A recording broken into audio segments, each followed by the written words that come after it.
Got it? Ok. Todo mundo desligando o microfone.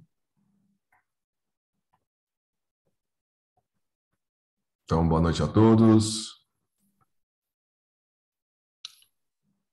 Agradecemos a oportunidade ao Mestre Jesus, estamos aqui todos reunidos em um só pensamento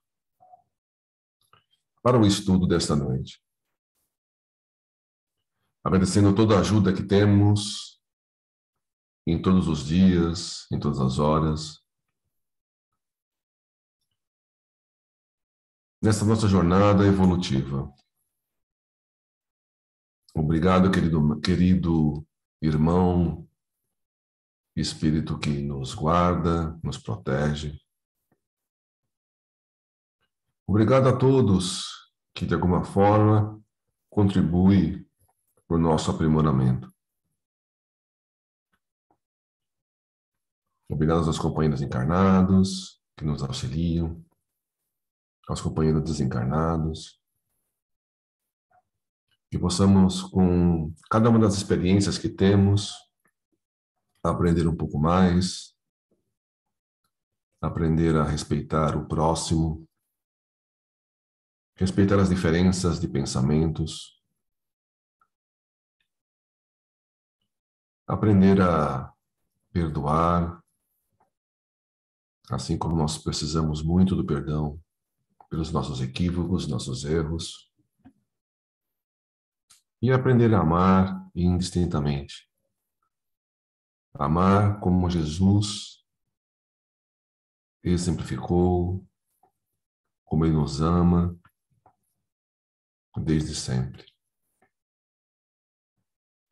Que todos aqui sejam intuídos, inspirados, para a boa compreensão da lição desta noite. E graças ao bom Deus.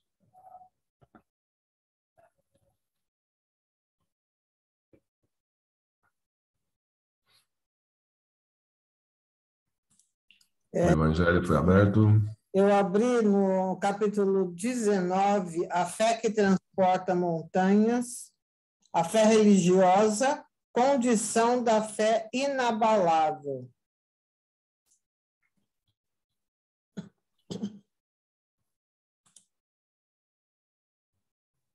Muito bem.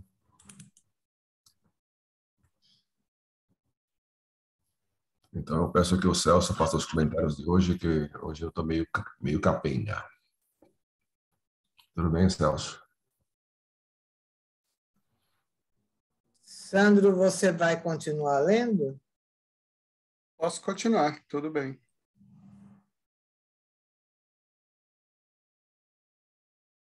Então, pode começar. O que, porém, em verdade nos alarmava, não era o sermos totalmente conhecidos deles, mas a possibilidade de vermos, nós mesmos, essas fotografias do passado, de assistirmos nós mesmos às monstruosas cenas que fatalmente se refletiriam num insuspeitável espelho, analisando-as e medindo-as, o que inesperadamente surgia para nós como patíbulo infamante que nos aguardaria com um novo gênero de suplício. Uma entidade iluminada, continuou explicando o lente emérito, diretor interno da Torre de Vigia, já educada em bons princípios de moral e ciência, não se utilizará desses aparelhos quando deseje ou necessite extrair dos arquivos da memória os pensamentos próprios, as recordações, o passado, enfim, bastar-se-lhe-á a simples expressão da vontade, a energia da mente acionada em sentido inverso, e se tornará presente o que foi passado, vivendo ela os momentos que foram evocados, tal como os vivera realmente outrora. Para a reeducação dos inexperientes, porém, assim dos inferiores, tornam-se úteis e indispensáveis, motivo pelo qual os utilizamos aqui, facilitando sobremodo o nosso serviço. Todavia, tudo quanto obtivermos da mente de cada um será para nós como sacrossanto depósito que jamais será atraiçoado, podendo-se mesmo adiantar que apenas o mestre instrutor do paciente será o depositário dos seus terríveis segredos, guardando-os zelosamente para a instrução do mesmo, pois assim determinam as leis da caridade. Esporadicamente, como neste momento, podemos algo surpreender, visto tratar-se da iluminação da coletividade, ainda com maior razão quando esta coletividade se anima da boa vontade para o progresso e do critério que vemos irradiando de vós outros. No entanto, Agenor, visivelmente apavorado com a afeição que iam tomando os acontecimentos, apelou para a mistificação, ignorando a alta mentalidade daquele por quem era servido, o qual, piedosamente, se diminuiu a fim de ser melhor compreendido.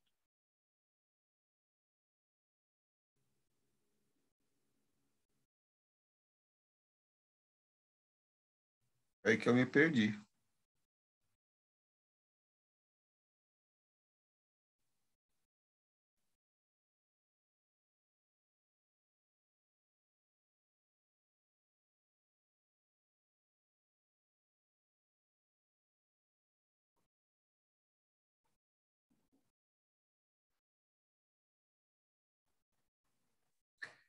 Não, Senhor, meu mestre, não, Senhor. Não fui mau filho para meus pais.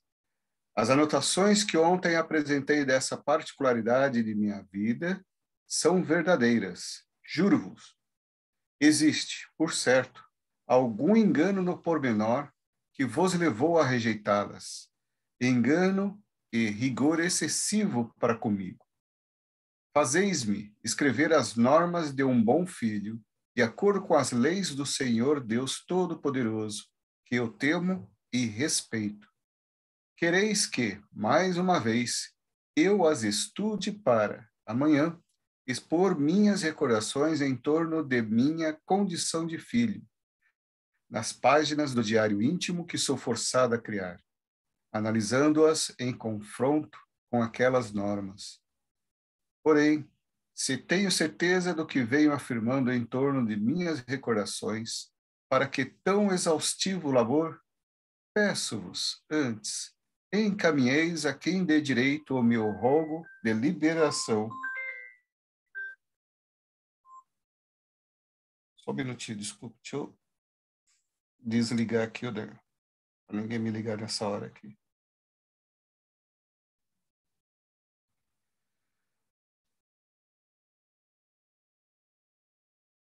Meu rogo de libertação.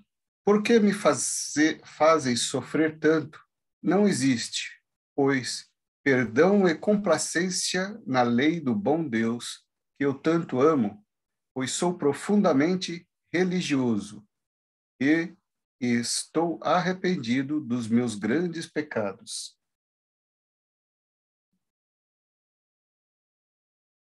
Encontro-me, ainda há tantos anos, passei por infernais calabouços, nas mãos da horda malvada que me arrebatou, após o suicídio para sua banda.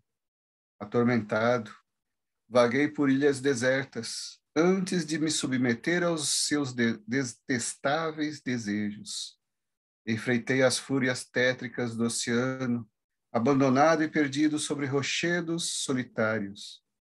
Durante 10 anos, me vi acorrentado à cova imunda de um cemitério, onde sepultaram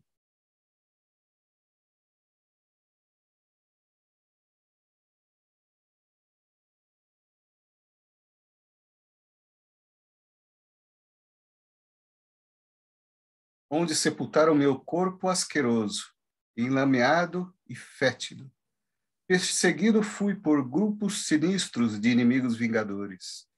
batido como cão raivoso, maltratado como um réptil, corroído por milhões de vermes que me enlouqueceram de horror e angústia, sob a tortura suprema da confusão que nada permite esclarecer, sem lograr compreender a trágica aflição de sentir-me vivo e deparar-me sepultado, apodrecido, devorado por imundos vibriões. Carregaram-me, prisioneiro, os malvados, atado de cordas resistentes, e prenderam-me na própria sepultura em que jazia. Bem, quero dizer, vós já o sabeis, meu mestre, em que jazia aquela que eu amei, sim, que eu desgracei e depois assassinei, temendo represálias da família, visto tratar-se de uma menina de qualidade aristocrata. Ninguém jamais identificou o assassino, mas aqueles malvados sabiam de tudo e depois do meu suicídio vingaram a morte. De tal forma me vi perseguido que, a fim de libertar de tal jugo e eximir-me dos maus tratos que recebia, tive de me unir-me ao bando e tornar-me um similar, pois era essa a alternativa que ofereciam. Devo, portanto, ter muitas atenuantes. Depois, além do mais, aprisionado por lanceiros, esmasmorrado no vale sinistro, onde padeci nova série de horrores, e agora, nesta torre, tolhido em minha liberdade, sem sequer poder recrear-me pelas ruas de Madrid, que eu tanto amava, nem respirar o ar puro e fresco dos campos, como tanto me apraz. Sou ou não, sou filho do bom Deus, ou serei irmão do próprio Satanás? Demonstrando a mais singular serenidade, replicou o mentor generoso. Em ouvindo alguém estranho às tuas eternas queixas, Agenor Penalva, suporia que se cometem injustiças no recinto iluminado pelos almos favores da magnânima diretora da nossa legião. No entanto, a longa série de infortúnios que expusestes teve origem apenas nos excessos pecaminosos dos teus próprios atos e na truculência dos instintos primitivos que conservas. Há 38 anos vens sendo pacientemente exortado a uma reforma íntima, que te assegure situações menos ingratas. Porém, negaste sistematicamente a toda e qualquer experiência para o bem, enclausurado na má vontade de um orgulho que te vem intoxicando o espírito, por tolher os movimentos a prol dos progressos que de há muito deverias ter concretizado. Grande complacência há se desenvolvido aqui, em torno de ti. Apesar de não a reconheceres, bem sabes que tua retenção em nosso círculo de vigilância equivale à proteção contra o jugo obsessor da falange que chefiavas. Assim como não ignoras que de ti depende a obtenção da liberdade que tanto almejas. Jamais foste molestado aqui. Tesouros espirituais diariamente te oferecemos, desejosos que somos de ver-te enriquecido com a requisição das luzes que deles se irradiam.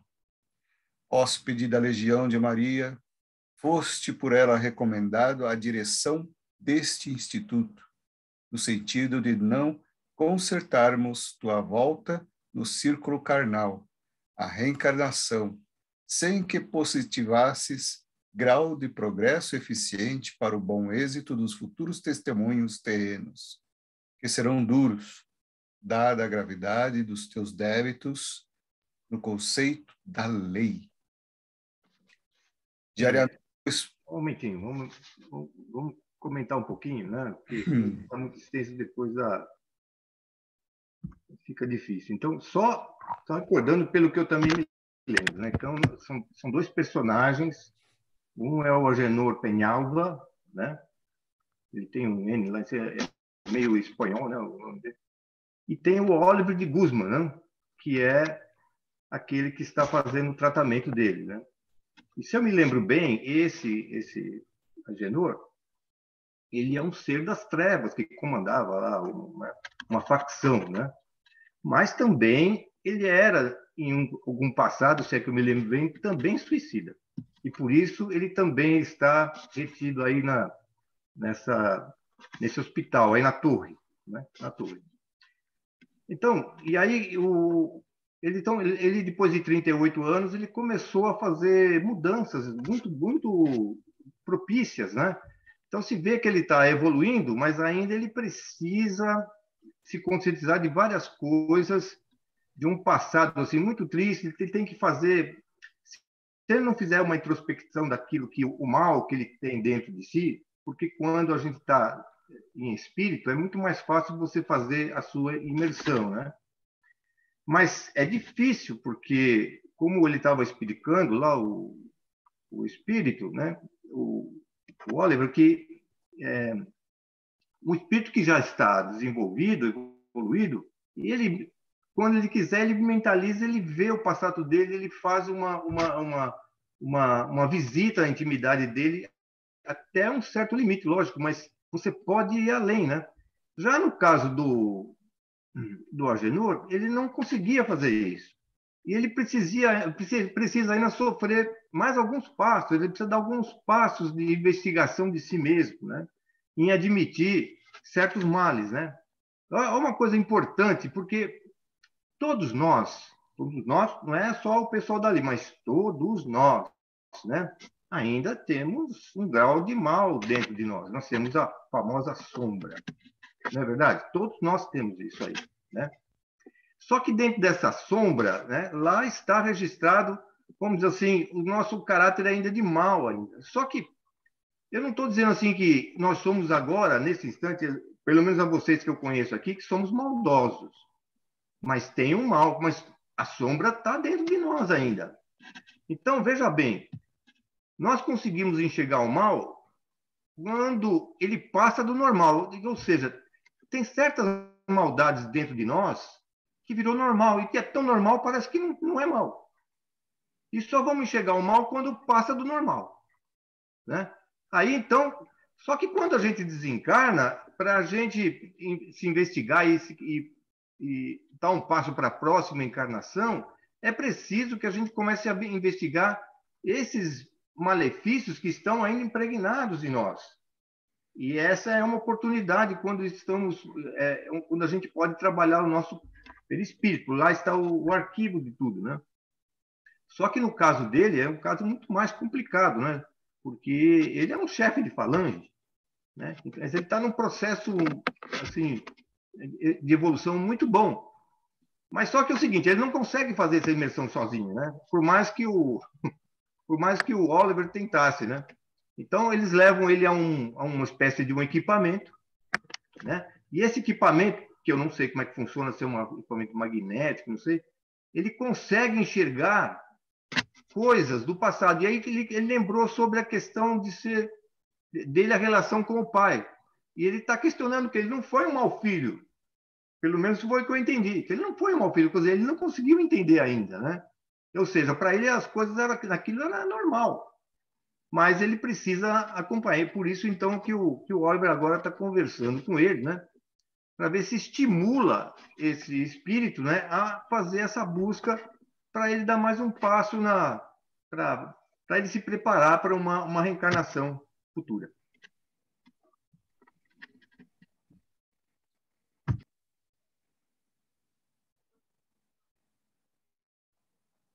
Diariamente são expostos ao teu exame os motivos por que tua liberdade foi tolhida. Sabes que és culpado.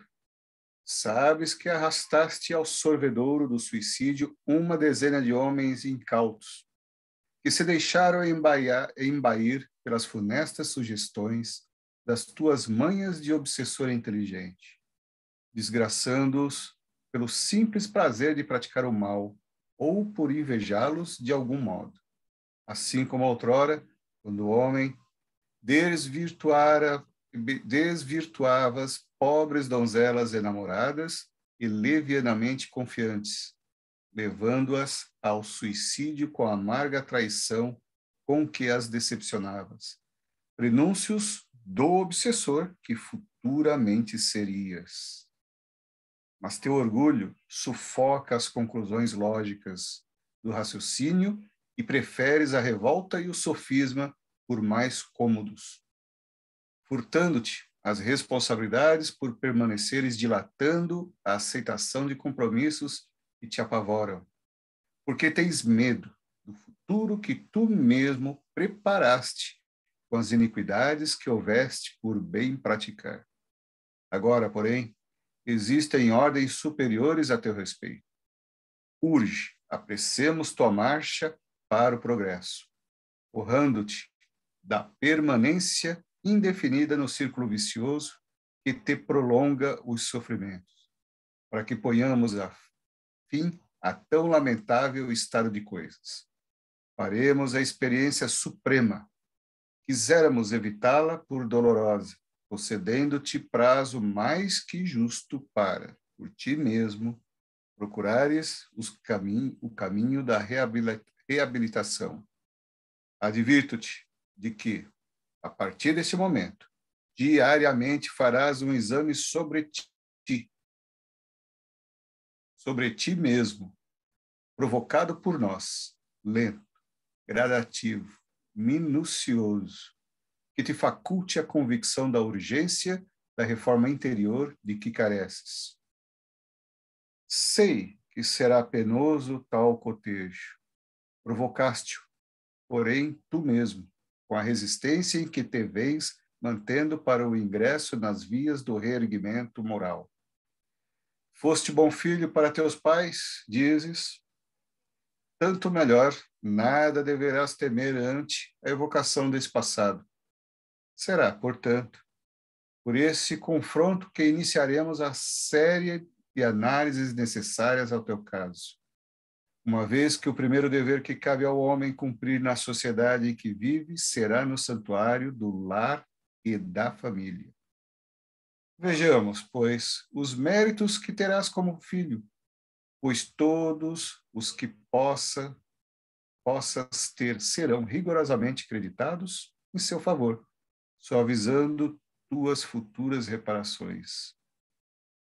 Agenor Penalva, senta-te à frente desse espelho, sob o palho magnético que irá fotografar teus pensamentos e recordações. Volta tuas atenções para a época dos teus 5 anos de idade, da última existência que tiveste na Terra. Rememora todos os atos que praticaste em torno de teus pais, tua mãe em particular. Assistirás ao desfile de suas próprias ações e será julgado por ti mesmo, por tua consciência, que neste momento receberá o eco poderoso da realidade que passou e da qual não se poderá furtar, porque foi fiel e rigorosamente arquivado nos refolhos imperecíveis da tua alma imortal.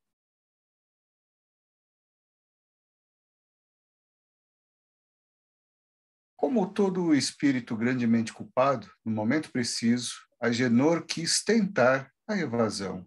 Encurralou-se, de súbito, a um ângulo do aposento, bradando apavorado, no auge da aflição, o olhar desvairado do perfeito Répulo. Não, senhor, meu mestre, por obséquio, eu vou-lo suplico. Deixa-me regressar ao meu aposento ainda esta vez, para novo preparo.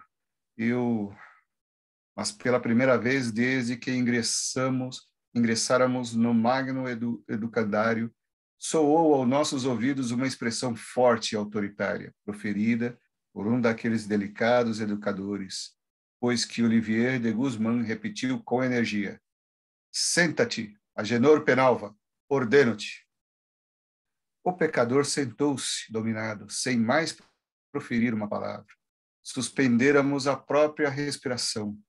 O silêncio estendera-se religiosamente. Dir-se-ia que a venerável cerimônia recebia as bênçãos de assistência sacrossanta do divino médico das almas, que desejaria presidir ao cotejo da consciência de mais um filho pródigo, prestes a se encaminhar para os braços perdoadores do Pai. Agenor parecia muito calmo agora. Olivier, cujo semblante se tornara profundamente grave, como se concentrasse as forças mentais à mais alta tensão, acomodou convenientemente, envolvendo-lhe a fronte numa faixa de tessitura luminosa, cuja alvura transcendente denunciava como originando-se da própria luz solar. A faixa, no entanto,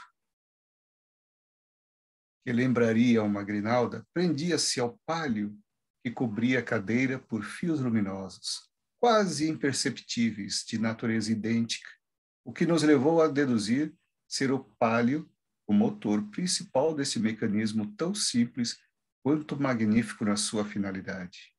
A tela, por sua vez, igualmente ligava-se ao pálio por múltiplas estrias lucilantes, parecendo harmonizada no mesmo elemento da luz solar. A voz do mentor elevou-se, porém, autoritária, envolvida, não obstante, em intraduzíveis vibrações de ternura. Contas 5 anos de idade, Agenor Penalva, e resides no solar paterno dos arredores de Málaga. És o único filho varão de um consórcio feliz e honrado, e teus pais sonham preparar-te um futuro destacado e brilhante.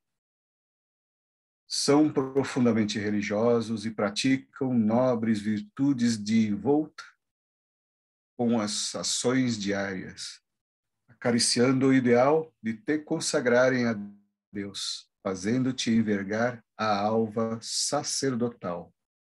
Acorda dos ferrolhos da alma tuas ações como filho, em torno de teus pais, e tua mãe particularmente.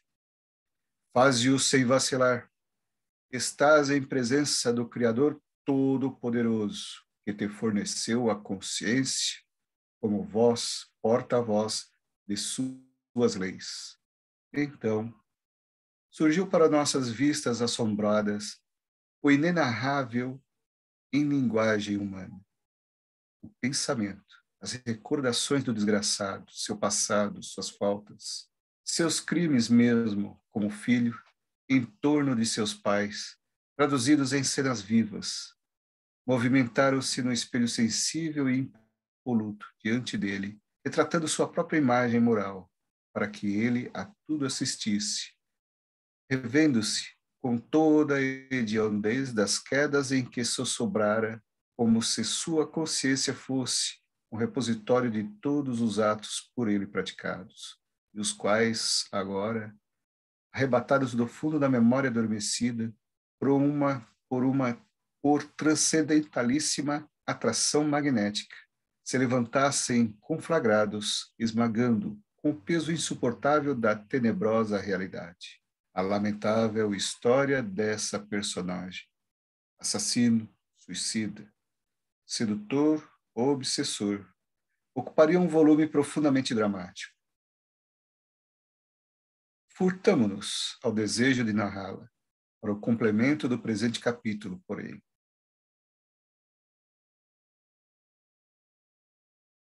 Para o complemento do presente capítulo, porém, apresentaremos pequeno tópico do que presenciamos naquela memorável tarde de além-túmulo, e que julgamos não será totalmente destituído do interesse para o leitor, já que, infelizmente, nem hoje são comuns os filhos modelos no respeitável instituto da família terrena. Desde os primeiros anos da juventude. mais um minutinho só, Sal. Então, só dar mais uma comentada aqui. Então, agora ele resistiu, né? Ele quis resistir, então, ao tratamento, né? Quando a gente resiste é porque a gente está muito impregnado de orgulho ainda, né? Mas esse fato de resistir já é um prenúncio de que ele conhecia já, ou lembrava de alguma coisa que era muito penosa, né?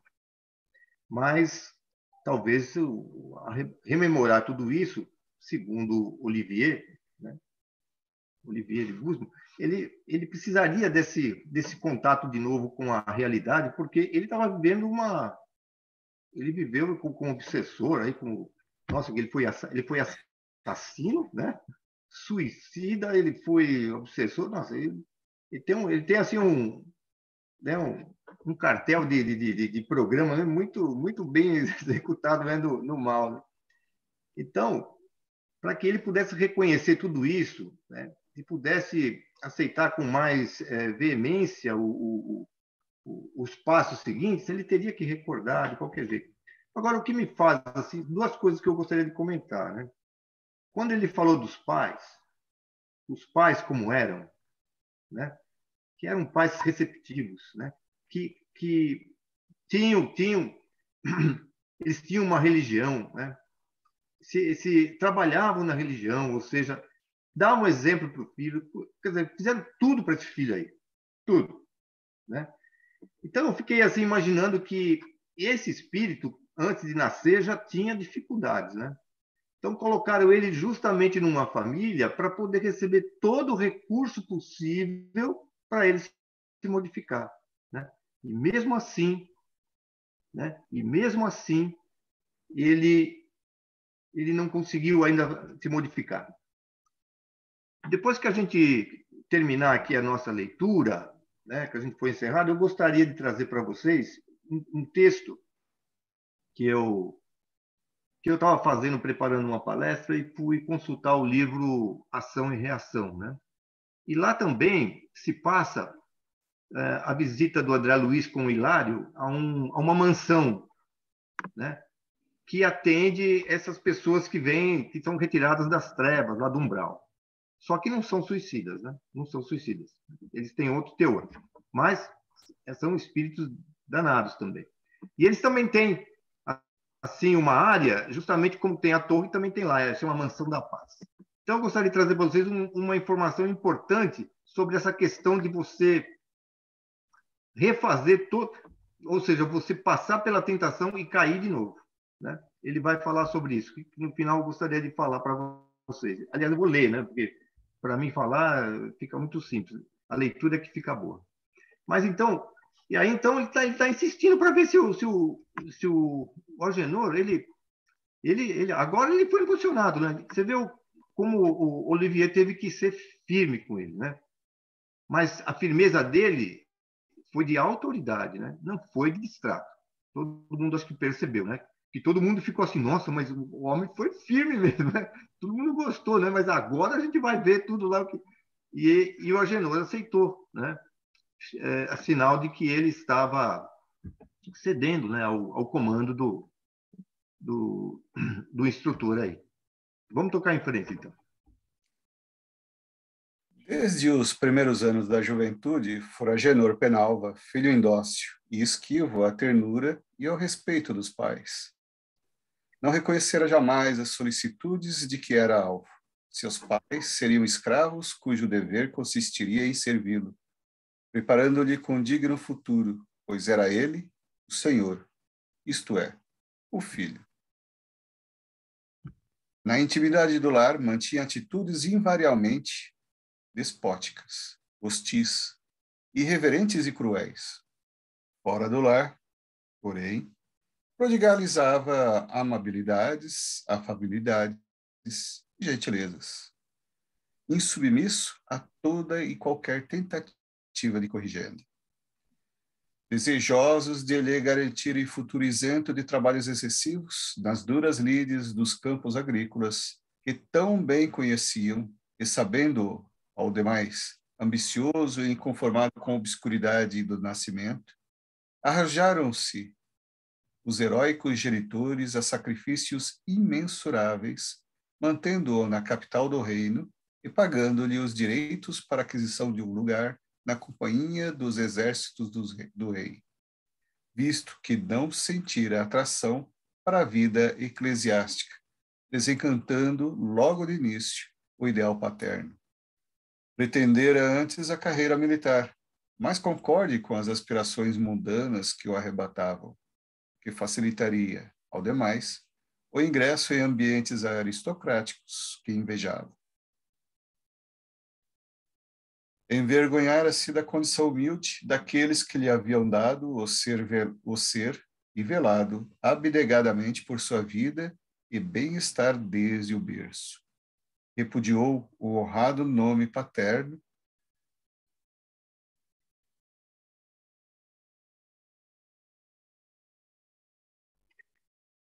de Penalva, por outro fictício que melhor retumbasse aos ouvidos aristocratas, proclamando-se mentirosamente descendente de generais cruzados e nobres cavaleiros libertadores da Espanha do jugo árabe. Com o falecimento do velho pai, a quem não mais visitara durante a pertinaz enfermidade de que fora vítima, desamparou desumanamente a própria mãe, arrebatou-lhe os bens, sorveu-lhe os recursos com que contava para a velhice, esquecendo-a na província, sem meios de subsistência. Fê-la verter as inconsoláveis lágrimas da desilusão em face da ingratidão com que a brindara, quanto mais a vira carente de proteção e carinhos, legando-a a dolorosa via-crucis de humilhações pelo domicílio de parentela afastada, onde a mísera representava estorvo indesejável. Negou-se a recebê-la em sua casa de Madrid, pobre velha rude no trato, simples no linguajar, rústica na apresentação, pois era na sua casa frequentada por personagens destacadas entre a alta burguesia e a pequena nobreza, em cuja classe contraíra matrimônio, fazendo-se passar por nobre. Encaminhou-a secretamente para Portugal, visto que teimava a pobre criatura em valer-se da sua proteção na miserável insolúvel em que se na miséria insolúvel em que se via sossobrar. Enviou-a a um seu tio paterno, que havia muito se transferira para o Porto. Fizera-o, porém, aéreamente, sem se certificar do paradeiro exato do aludido afim. Sua mãe, assim, não lograra localizar o cunhado que ali já não residia, e perdera-se em terras lusitanas, onde fora acolhida, por favor, pelos compatriotas piedosos.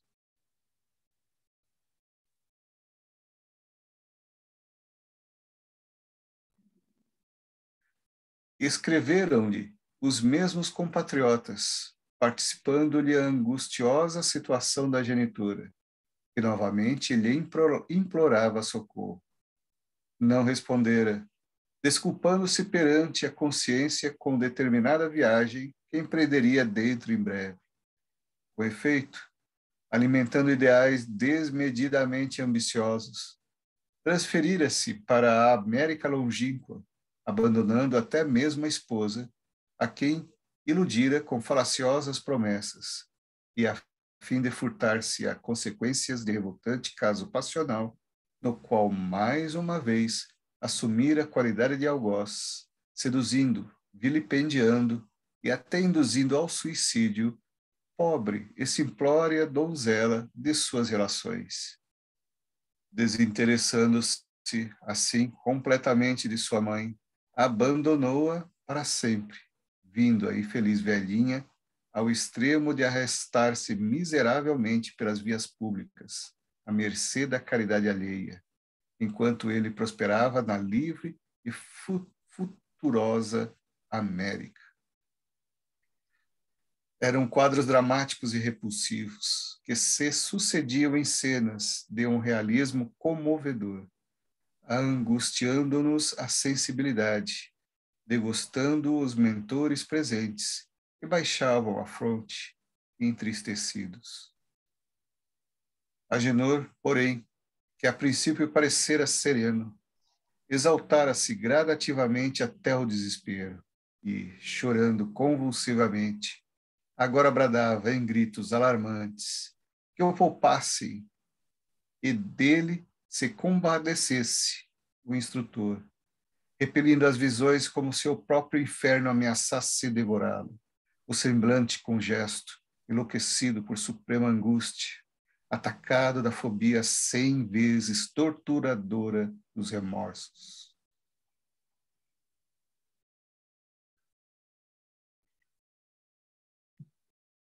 Não, não, meu mestre, 1000 vezes não, vociferava entre lágrimas e gestos dramáticos de desesperada repulsa. Basta, pelo amor de Deus, não posso, não posso. Enlouqueço de dor, meu bom Deus, mãe, minha pobre mãe, perdoa-me. Aparece-me minha mãe, para eu saber que não amaldiçoas o filho ingrato que te esqueceu, e me sentir possa aliviado. Socorre-me com a esmola do teu perdão, já que não posso ir até onde estás a suplicar-te, pois vivo no inferno, sou um réprobo, condenado pela sábia lei de Deus. Não posso mais suportar a existência sem a tua presença, minha mãe. As mais angustiantes saudades desorientam o meu coração, onde a tua imagem humilde e vilipendiada por mim gravou-se em caracteres indeléveis, sob os fogos devoradores do remorso pelo mal que contra ti pratiquei. Ó, venha o teu vulto triste clarear as trevas da desgraça em que se perdeu meu miserável ser, envenenado pelo fel de tantos crimes. Aparece-me, ao menos em sonhos, ao menos em minhas alucinações, para que ao menos eu obtenha o consolo de tentar um gesto respeitoso para contigo, que suavize a mágoa insuportável da tortura que me esmaga por te haver ofendido. Aparece-me, para que Deus, por ti, perdoa-me, possa todos os males do que vilmente te acumulei. Perdão, meu Deus, perdão. Fui um filho infame, ó Deus clemente. Sei que sou imortal, meu Deus. E és a misericórdia e a sabedoria infinitas. Concede-me então a graça de retornar à terra a fim de expurgar da consciência a abominação que a deturpa. Deixa-me reparar a falta monstruosa, Senhor. Dá-me o sofrimento. Quero sofrer por minha mãe a fim de merecer o seu perdão e o seu amor, que foi tão santo e o qual não levei em consideração. Castiga-me, Senhor Deus. Eu me arrependo. Perdoa-me, minha mãe. Perdoa-me.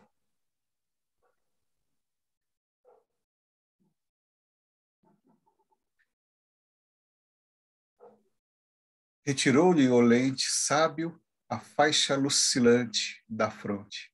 Levanta-te, Agenor Penalva, ordenou o autoritário. Levantou-se o desgraçado, cambaleante, olhos desvairados, como atacado de embriaguez.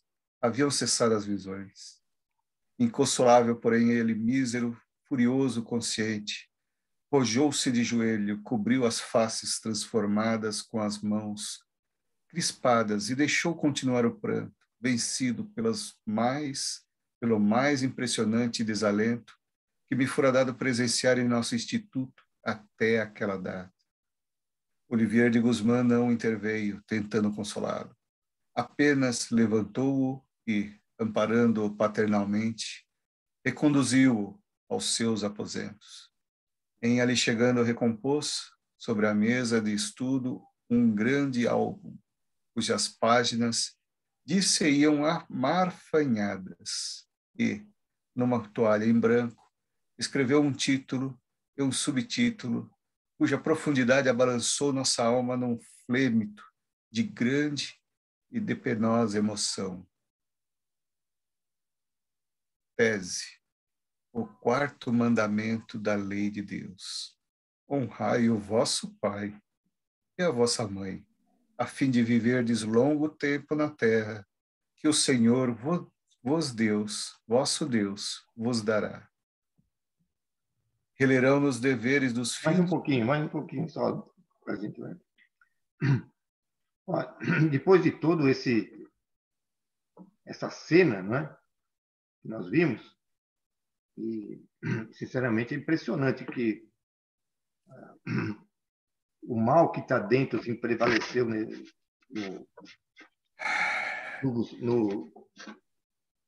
esqueci o nome dele, como é que é? Gustavo, é isso?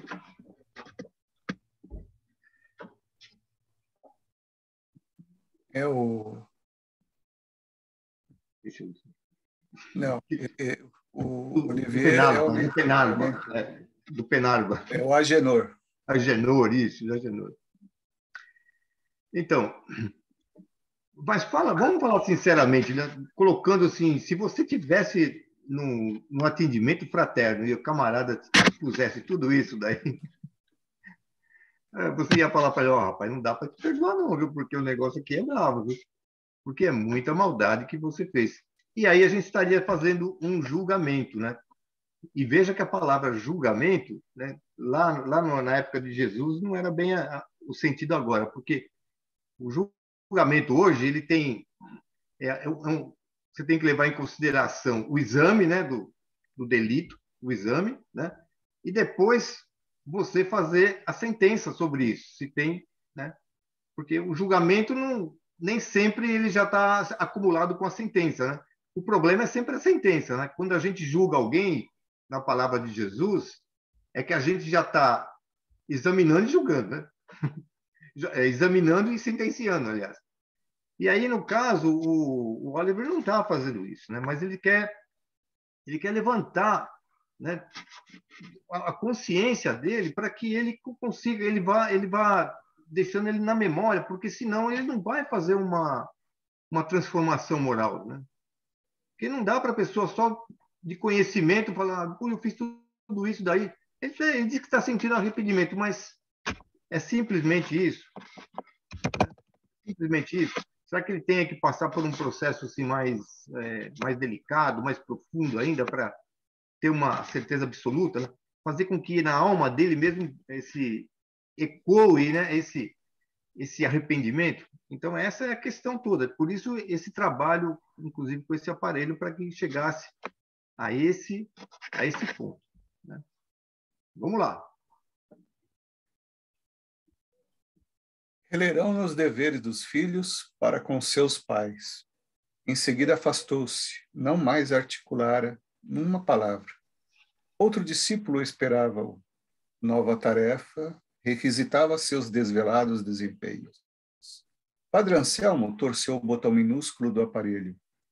Findara igualmente a nossa visão. Não me pude conter e, quase mal-humorado, perquiri. Com que, então, deixo o infeliz assim desamparado, entregue a tão desesperadora situação? Haverá em tal gesto suficiente caridade da parte dos obreiros da magnânima legião que nos acolhe incumbidos de sua proteção? Carlos e Roberto sorriram vagarosamente, sem responder, enquanto o velho sacerdote, iniciado, satisfazia, bondosamente, minha indiscreta ansiedade. Os mentores conhecem minuciosamente os seus discípulos e as tarefas a que se dedicam. Sabem o que fazem quando operam. De outro modo, quem vos disse que o penitente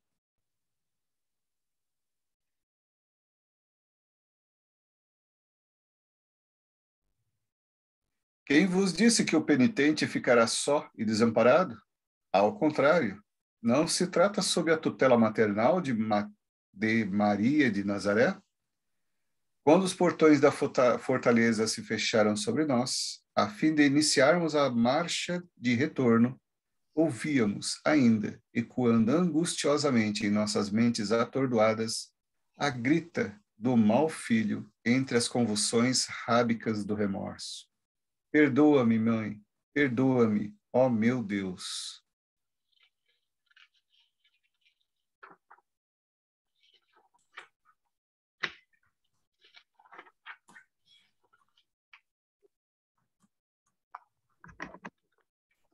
O que vem agora? Passar o próximo capítulo na próxima aula, que vai falar sobre o manicômio.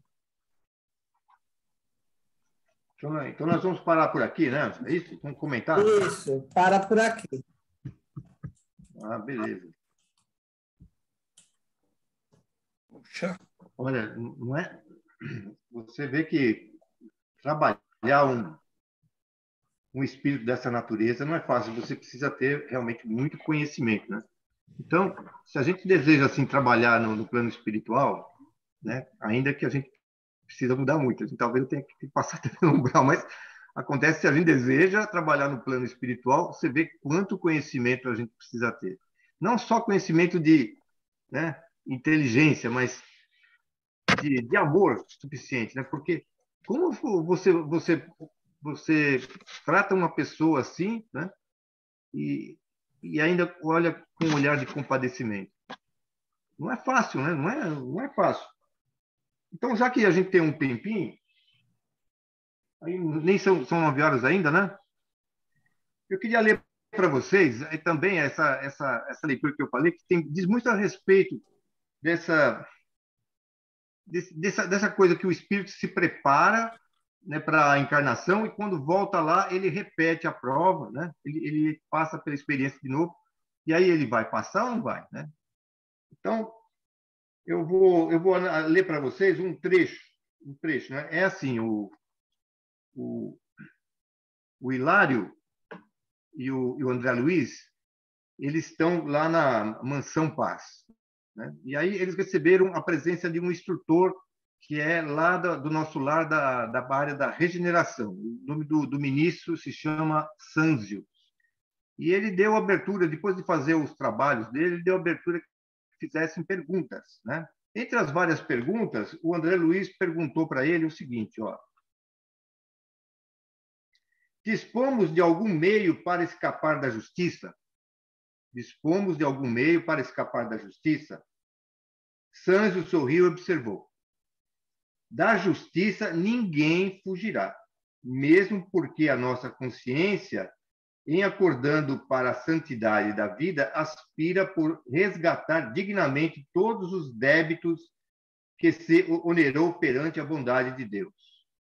Entretanto, o amor infinito do Pai Celeste brilha em todos os processos de reajuste. Assim é que, se claudicamos nessa ou naquela experiência, indispensável à conquista da luz que o Supremo Senhor nos reserva, é necessário nos adaptemos à justa recapitulação.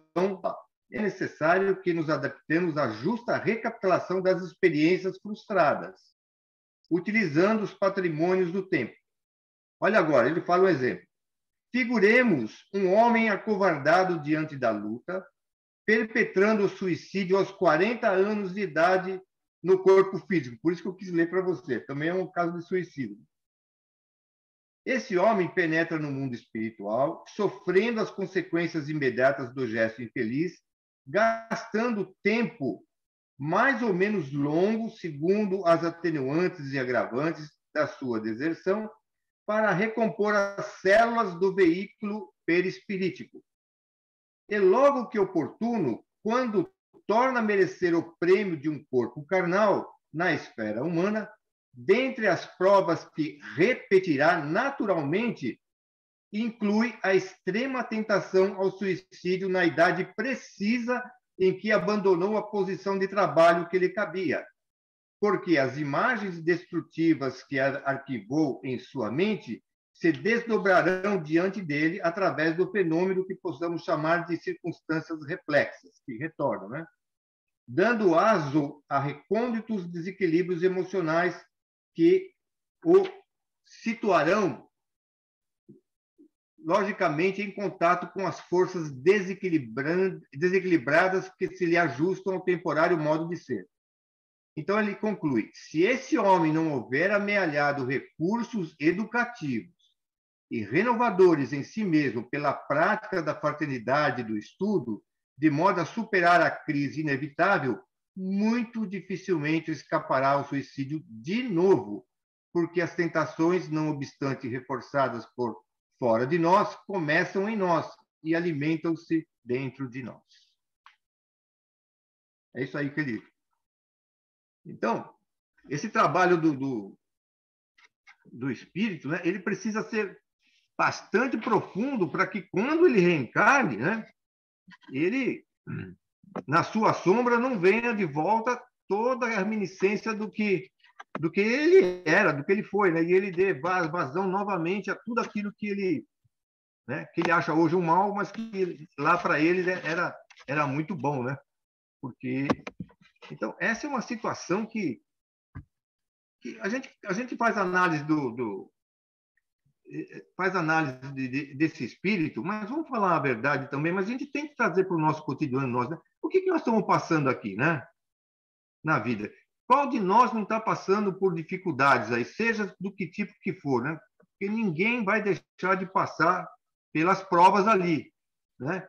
Aliás, provas que a gente já não foi bem na outra encarnação, e certas provas a gente vai voltar a passar por aqui, de novo. Elas não vão ser igual justamente a esse espírito, porque ele era um obsessor muito ruim aí, né?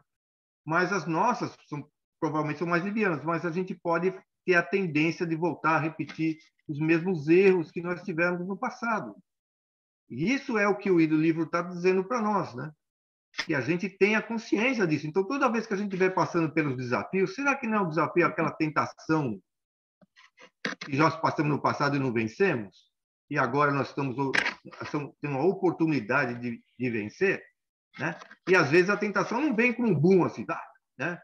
Ela vem devagarzinho, vai se chegando a nós, vai nos preocupando devagarzinho, antes é um pouco, daqui a pouco vai aumentando, daqui a pouco nós nos tornamos desesperados, e mesmo com todo o conteúdo espírita que nós temos, a gente tropeça, né?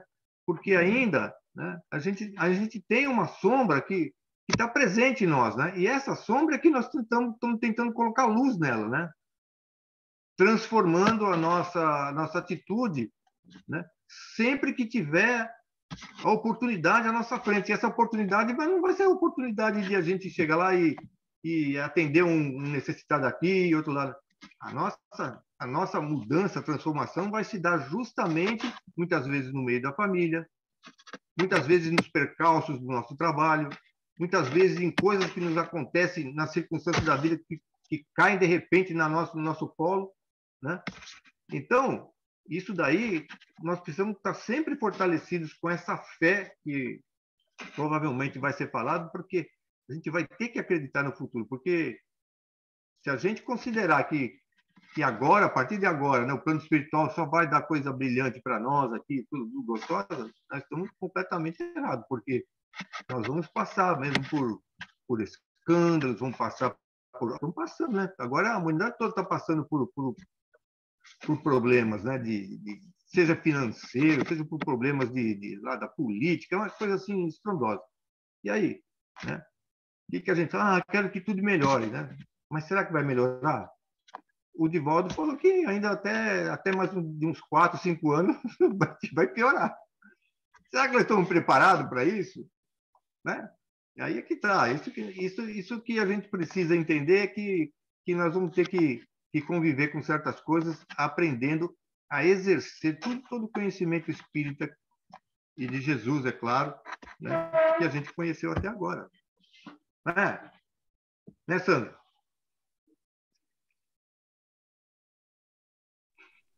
Com certeza, com certeza. Esse texto de hoje aqui foi bem profundo, né? Foi forte. Realmente, uma pessoa que estava centrada, né? Esse Agenor, ele centrado em si mesmo, né? O mundo a seus pés e avidamente autotreinado, autodoutrinado a saber se camuflar, né? Então, uma raposa em casa, um lobo em pele de cordeiro fora de casa, para poder alcançar os seus objetivos, e ele foi traçando, né? A cada objetivo, mais um nó de forca no próprio pescoço. Então, você imagina, então, né? Você ter uma mãe, um pai tão dedicado quanto aos que ele tinha, no entanto, não conseguiu ainda reverter né? Eu creio que no fundo da alma dele, ele lembra dos bons exemplos do pai, né? Tá lá, mas ele, vamos dizer assim, desconsiderou, né? Agora talvez ajude ele a se modificar agora, ter o arrependimento ser um arrependimento mais real mesmo, né? nossa, esse tratamento com a mãe tocou muito.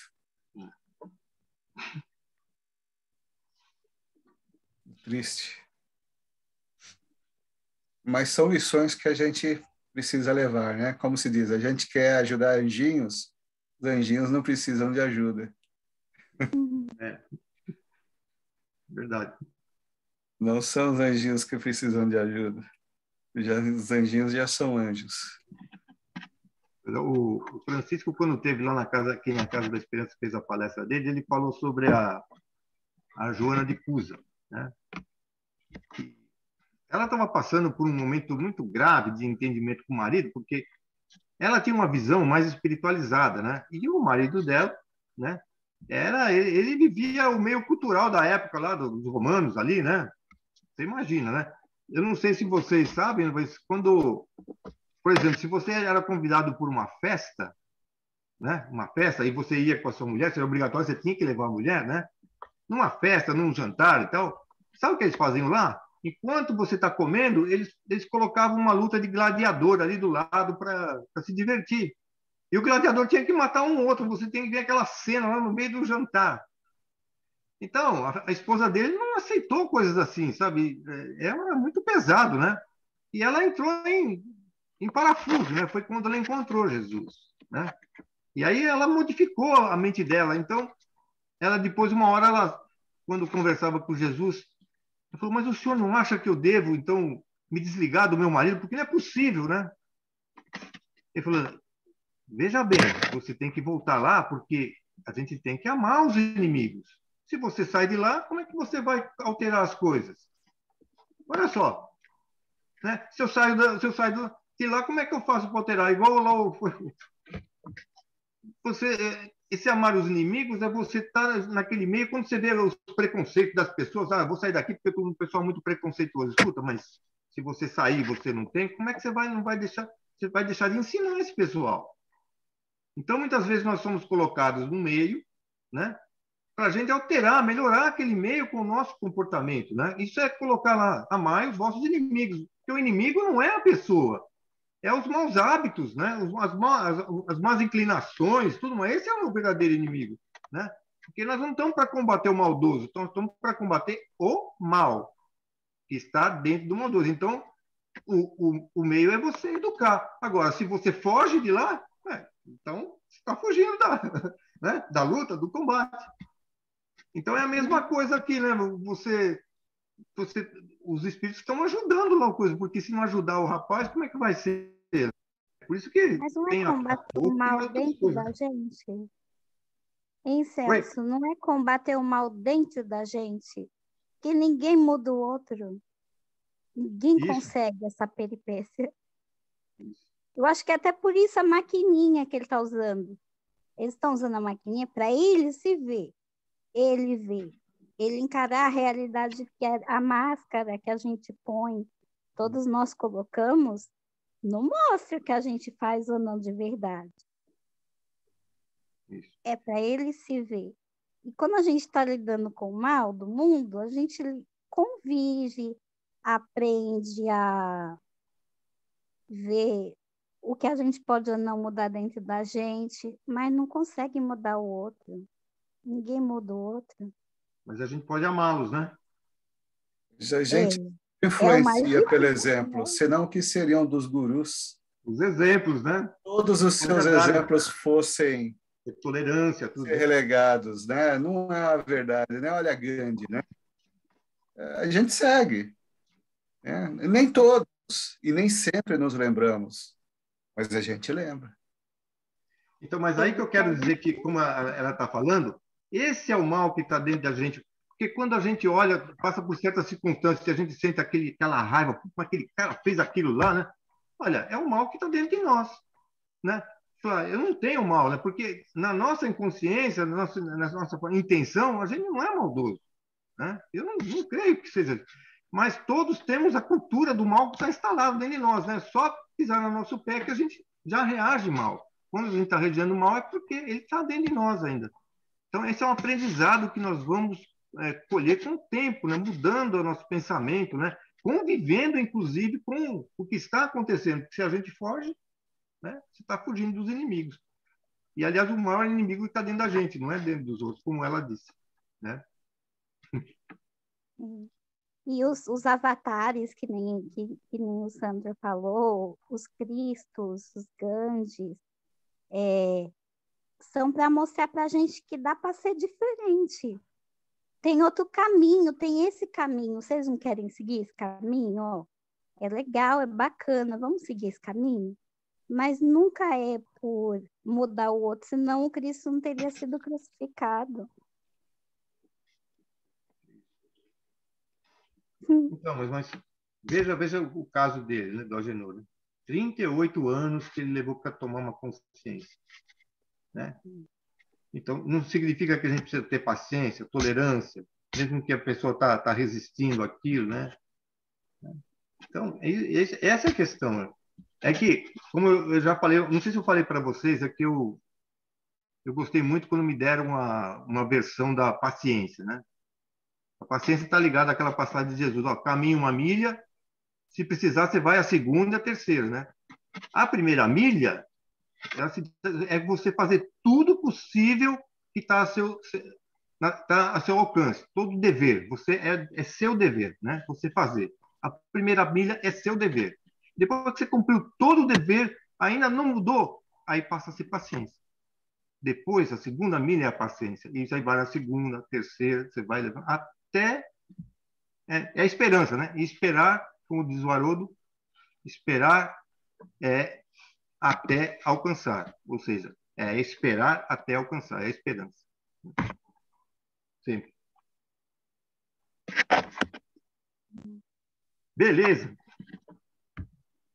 Mas acho que essa parte aqui, eu concordo com o Sandro, né? Ela é muito delicada, né? Nossa, muito, né? Poxa, os pais, né? Então... Só nós 3 estamos falando aqui, ninguém mais fala aqui, a Ângela não fala, a Sônia não fala nada, o Luiz também não falou nada. Acho que tocou todo mundo, né? Não é que o Luiz já leu esse negócio aqui, ele falou que já leu não sei quantas vezes. Mesmo, Luiz, você não falou, o Luiz ele é doido para ele morre de vontade de dar um spoiler, ele não deu os spoilers ainda. Spoiler, né? Luiz jura que vai dar spoiler. Deixa eu fazer uma pergunta para ele, Luiz, já que você leu, ele vai encarnar ou não vai, afinal de contas? Eu só não quero dar spoiler. Você quer que eu fale? Eu falo. Mas... eu não quero. Não cutuca, porque você sabe que o Luiz não segura. Ele é doido para dar spoiler, se ainda ficar cutucando o homem, pô.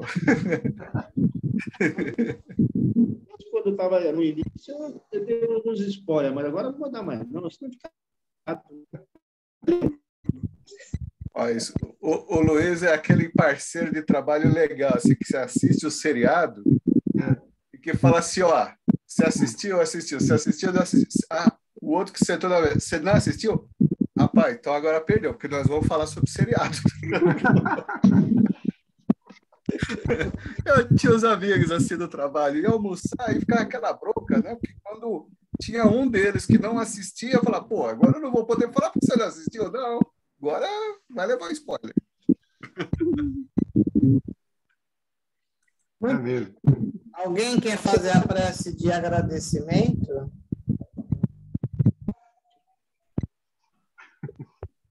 O Lô faz, porque o Lô está morrendo de vontade de falar. E aí ele vai fazer a prece de agradecimento, porque até agora ele não abriu a boquinha dele. A palavra é sua. Eu faço, então, pode deixar. Bem,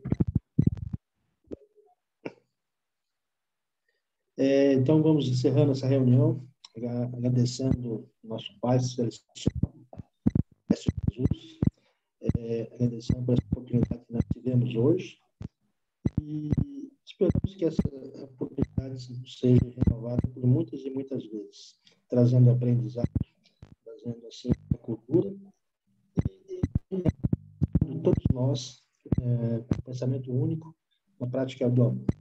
Então, nós vamos encerrando com a oração que o nosso mestre nos ensinou. Pai nosso que estás no céu, santificado seja o vosso nome, venha a nós o vosso reino, seja feita a vossa vontade, assim na terra como no céu. O pão nosso de cada dia nos dá hoje, perdoe, Senhor, nossas dívidas, assim como nós perdoamos nossos devedores. Não nos deixeis cair em tentação, mas nos livre do Senhor de todo mal. Que a tua pertence, o poder, a glória e a misericórdia para todos os séculos e séculos, que assim seja, graças a Deus. Roberto, quer falar alguma evidência?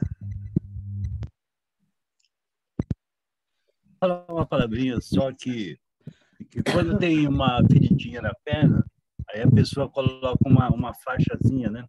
Mas quando a ferida cresce, ao ponto de amputar a perna, aí o desespero que chega. É o mesmo que chegou para ele.